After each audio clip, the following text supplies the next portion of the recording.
So a lot of you have been asking me in the comments on who I think the Bulls should be looking to go after via a trade before the deadline, or leaving your own thoughts on who the Bulls should pursue. And I thought, based on all the names that I've either discussed on the channel or names that you guys have all suggested, or even just what I've seen in the media, let's rank in order which player acquisitions via a trade would make the most sense for the Bulls given the current construction of the roster. Now, some of this might be a little repetitive if you've been tuning into my channel for a while, as I've made specific videos on trading for guys like Drummond, Blake Griffin, Nikola Vucevic. So in this video, because I'll be reviewing multiple players, I'll be taking a more high-level approach on each of them in assessing the pros and cons of said acquisition, and would love to get your guys' thoughts and opinions as well. So what's going on, everyone? You are listening to Bull Central here. Hope you're all doing well. So guys, it's no secret there are quite a few players in the NBA who are on the trading block, some more overt than others, like Drummond and Blake Griffin, whose teams are literally sitting them out despite being healthy until they find a new home for them, to other guys like Vucevic, Lonzo Ball, Bradley Beal, just to name a few, who have been a part of trade rumors based on the direction of their team or, said player being unhappy in their current role. And as for the Bulls, it's obvious where our deficiencies lie. One is primarily on defense, especially when it comes to rebounding on both ends of the floor. The other is playmaking, which is critical in a system like Billy Donovan's that thrives on ball and player movement. And finally, size and quality talent at the center position. And we have Wendell Carter Jr., who is a decent center, but is a bit undersized for that role. And then outside of that, the Bulls lack depth at that position, with Daniel Gafford, Felicio, and Cornette coming off the bench. So with all of that in mind, let's review the players we have been hearing most often about as being linked to the Bulls in terms of trade rumors, and then options that have been discussed previously, or even players/options that may not necessarily have been rumored but would fit on the Bulls roster. And I'll rank all of these in order, starting with the worst fitting potential or most unlikely to happen. So I'll kind of be weighing these between fit and the overall likelihood of actually occurring, because although some of these players might fit well on the Bulls, the chances of it actually happening are very slim. Now, I will add, I personally do not believe the front office is going to make any changes to the roster this season. That includes making any trades prior to the deadline or acquiring any players that are, say, on waivers. I do think Arturas is going to stick with this team, continue to assess through the end of the year, and will likely make some big changes in the offseason. I'll likely have to make a separate video at a later time on what big moves I see happening this offseason once we start to get a little closer towards the end. But as far as names that have been thrown around for trade options for the Bulls, I'm going to rank the 6 trade options from worst to best. The player I'm starting off with as the worst trade option for the Bulls is Blake Griffin. Now, I already made a video of my thoughts on going after Blake Griffin, so I won't go into that in great detail here, but in short, getting Blake Griffin does not make sense at all for the Bulls, especially if you're getting him via a trade with his super inflated contract. Blake is not the player he used to be, and although he'll still be somewhat of a productive player on offense, despite the fact that he's lost his athleticism from when he was young, he's not a good defender, which is something the Bulls are in need of right now. He also plays power forward, which again, the Bulls need someone who is a skilled and experienced player at the 5. And as I said, Blake is on a massive contract at $36 million this season and $38 million next season. He is not even close to being worth that kind of money. And the last thing the Bulls want to do is take on another very bad contract that is going to impact their cap space going into free agency this offseason. Now, if we're talking about a buyout scenario where Griffin essentially becomes a free agent available on the market, that's slightly a little bit different, especially if the Bulls can get him at the veteran minimum. But even then, I don't really see a ton of benefit here. Again, given his age and how he fits the Bulls' overall timeline and what they're trying to build, and also his skill set not matching what the Bulls are lacking in. Next up, number 5, DeMarcus Cousins. This is a recent one. I've seen Bulls fans talking, about this now that he's been released from the Houston Rockets.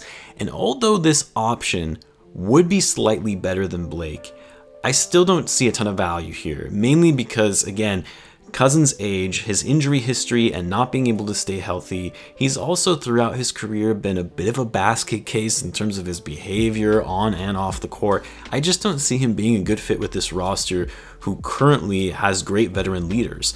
He is a big man and can rebound well, but in my opinion, likely not worth the headache, and he wouldn't be a part of the Bulls' plans long term. Then there's Lonzo Ball coming in at number 4. Now, I know a lot of you guys are all for Lonzo Ball coming to Chicago. And if you've been watching my channel for a while now, you know that I am not a Lonzo Ball fan. And despite the fact that he possesses the skills the Bulls need in terms of playmaking and perimeter defense, I honestly don't know if Lonzo is going to get any better than what we've already seen. I hope I'm wrong, but I wouldn't be shocked if where he's at right now in his career is his ceiling. The other thing about Lonzo that people always talk about is his playmaking and how we need his playmaking. He's so much better than Kobe White. And yes, I agree overall he is a better playmaker than Kobe, but if you look at his numbers, he's actually averaging less than Kobe White is in terms of assists per game. He obviously is not as good of a scorer as Kobe is. Lonzo's numbers are actually down quite a bit across the board this season in terms of passing, rebounding, and shooting percentage. And then the other thing with trading for Lonzo is that he would still be a restricted free agent even if we acquired him via a trade, meaning if some other team offers him a massive contract that the Bulls would have to match in order to retain him, you either have to then sign him to that large deal that you would otherwise maybe not want to do since it eats into your cap space, or you would have to let him go to said team making that big offer and lose those trade chips that you just gave away for him for nothing. Granted, I would hope that the front office, if they did make a trade for Lonzo, they would obviously work on a back-end agreement that they would gain assurances they could sign and retain him in free agency. But again, is it worth the risk of a player? In my view anyway, I don't see him really getting much any better. And yes, his playmaking and defense is nice, and he fits the Bulls' timeline. He's still young. But are we sure Lonzo is the best we're going to be able to get as a playmaking point guard? Rather than just seeing how this year plays out with Kobe White and make a determination on whether they should go for Lonzo in free agency and not lose any trade pieces for him, or even go for another playmaking point guard. Again, these are better than Blake Griffin and DeMarcus Cousins in this instance, but still not the most ideal for the Bulls. Next, at number 3, Nikola Vucevic. I made a video on Vucevic as well, so I won't go into too much detail here further. You can check out the video on the channel in case you missed it, but although I would love to have Vucevic on this Bulls roster, I think he would actually fit perfectly well with the Bulls and what they're needing in that strong big man in the post that would go along nicely with Lavine and getting him extra scoring support and also his ability to spread the floor and crash the boards. He's one of the best rebounders in the league. You know, the problem with trading for Vucevic is that he's having such an incredible season, one of the best of his career, averaging 24 points per game, 11.7 rebounds per game, and shooting the best he's ever had from 3. And as a result of all of this, his trade value is incredibly high, and the Bulls would have to give up a lot in order to get this guy, and they would have to give up a lot of young assets in order to do so, because the Magic are going to want younger pieces they can build around for the future if they're giving up their star center. So this means you're likely going to have to give up one of Wendell Carter Jr. or Larry Markkinen to go along with Kobe White, Otto Porter to make the money work, probably even Daniel Gafford, and maybe even a couple picks to go with it. And despite the fact that Vucevic is a very, very productive player, he is 30 years old and on a large contract. Is it worth mortgaging your future on a guy who might start declining in just a few years? In my opinion, if Vucevic is traded, he's likely going to be going to a contender, not the Bulls. Now, staying with the Orlando Magic, the next guy on my list at number 2 is Mo Bamba. This one is interesting because the way I view Bamba is it's a low risk, high reward scenario. You know, a lot of people have already been labeling him as a bust. He was the number 6th overall pick in the 2018 draft, right before Wendell Carter, actually, and he has really underperformed given his expectations coming into the league. But at the same time, I feel like the Magic have just given up on him a little too early. You know, he has had a few injuries here and there, but the Magic have chosen to sit him more often than not, and part of that is because, well, they already have a star center in Vucevic. The guy is only averaging 9 minutes per game this season. The numbers aren't anything to write home about either. 4.7 points per game, 3.7 rebounds. He's averaged less than a block per game for a guy who was known as being a perennial shot blocker coming out of college. So it's very possible he could really end up being a bust. But like I said, I really do feel like the Magic have not been utilizing Bamba effectively and to his full potential because they have focused so much on Vucevic. And because of that, he's showing bust potential and the Magic have given up on him. I mean, you likely wouldn't have to trade much to get him, at most a 2nd round pick potentially. And Bamba is a 7-foot big man who's only 22. He plays defense relatively well. I see it potentially being worth taking a chance on bringing this kid in. Have him come off the bench behind Wendell, see how he does in Donovan's system, and if he can eventually live up to those expectations and being a dominant big man down the line, and then you can keep him as your starting center going forward. And if he doesn't work out, just continues to struggle and regress, then at most you lose a 2nd round pick for taking a chance on him. That's kind of how I view it. And then finally, the number 1 option for the Bulls, I'm going with Andre Drummond. I also made a dedicated video on Drummond as well, so I'm going to try to keep this one a little short, especially because this video is already long enough as it is.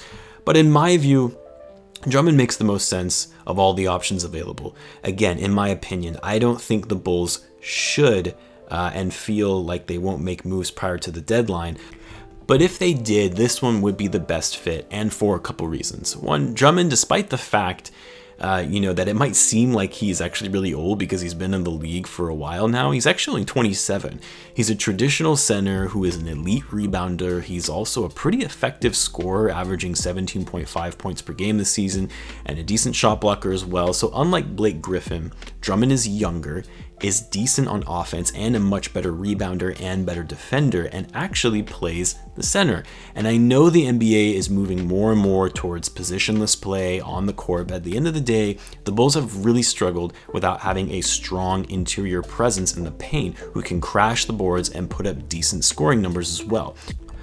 The other benefit about Drummond is that he's on an expiring contract. The Cavs have already announced that they're benching him until they find a trade partner, which means the Cavs have a little leverage in getting something for him in return, meaning the Bulls likely would not have to give up that much for him, considerably less than a guy like Vucevic as an example. But they would need to weigh whether it makes more sense to simply hold out until he becomes a free agent and see if they can sign him then, giving up the trade capital. Again, why I think it makes the most sense for the Bulls to hold off on any trade prior to the deadline and see how things shake out in free agency in the offseason. The downside with Drummond is he's likely going to want a much larger contract than he's worth, so that could potentially be an issue. You don't want to lock up Drummond in a bad contract for a center who, although is productive, he has had his issues with motivation and obviously does not fit well in today's NBA, with big men being more and more often being able to spread the floor, since Drummond cannot shoot at all. But I think of all the cons that are on Drummond's side, I do think the benefits outweigh the cost here as far as being the best option for the Bulls in terms of fit, as well as the practicality of actually happening versus some of these other players that I mentioned. I would love to hear your guys' thoughts though. I'm sure there are a lot of guys that I've even missed. I didn't even include some like Bradley Beal because I don't think a trade for Beal is actually practical at all, especially when we already have a similar player in Zach Lavine. But let me know if there was anyone that I potentially missed in the comments. Be sure to check out the group chats here and on the channel and in the Discord for the game tonight against the Rockets. Hoping the Bulls can get another W tonight for this one. As always, guys, be sure to subscribe if you're a Bulls fan and you like daily Bulls content, sometimes even multiple times a day like I have today. So thanks again for tuning in, guys, and I will catch you in the next one.